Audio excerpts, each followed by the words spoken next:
Alors voilà une procédure de calibration du capteur de couleur où cette fois, lors de la mesure, il va tenir compte des différences de luminosité, des différences de sensibilité entre chacune des couleurs et des problèmes d'offset qu'il peut avoir. Alors, le programme, voilà comment il fonctionne. Donc, le capteur a été monté dans la boîte. Je le place sur l'écran, sur la zone sur laquelle je veux mesurer. Et la première étape consiste à mesurer le temps d'intégration qui correspond au temps d'ouverture pour un appareil photo. Et on voit que on va essayer d'optimiser ce temps, de le rendre maximum, en zoomant sur une partie de plus en plus précise et en essayant de rendre la luminosité maximale, 863 ici. Deuxième chose, pour les couleurs, de la même manière, on essaie d'optimiser les valeurs de rouge, de vert et de bleu par itération successive, et ici on trouve 2432. Troisième chose, les capacités qui jouent le rôle de filtre et que l'on peut augmenter sur le capteur. Là aussi, plus on augmente le nombre de capacités, plus la valeur diminue cette fois, et on voit qu'on va essayer de les optimiser. Ici, 4 capacités rouges, 5 vertes et 0 bleu.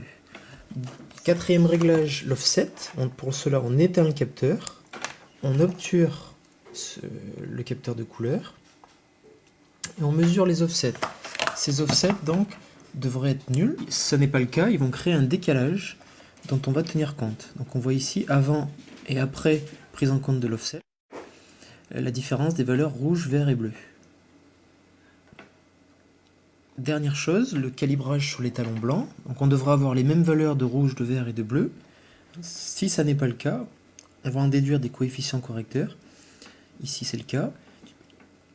Et d'autre part, on va ramener les couleurs non plus de 0 à 1000 comme c'était le cas, mais de 0 à 255. Donc une fois la calibration terminée, on s'aperçoit d'une part que les couleurs de rouge, vert et bleu sont les mêmes, 227 ici. D'autre part, qu'elles sont proches de 255, ce qui signifie que les temps d'intégration ont été bien choisis puisqu'on est proche du maximum possible. Voilà, et dernière chose, si on mesure cette fois les couleurs séparément, par exemple le rouge, on s'aperçoit qu'on obtient 150, 40, 18 pour le rouge, que l'on obtient 35, 137, 68 pour le vert, et pour le bleu, on obtient 20, 35, 126. Donc on s'aperçoit que ces valeurs sont bien sûr pas tout à fait parfaites, mais les erreurs qu'on peut constater ici en fait viennent de l'écran lui-même, et au final on a une procédure de calibration qui est tout à fait réaliste.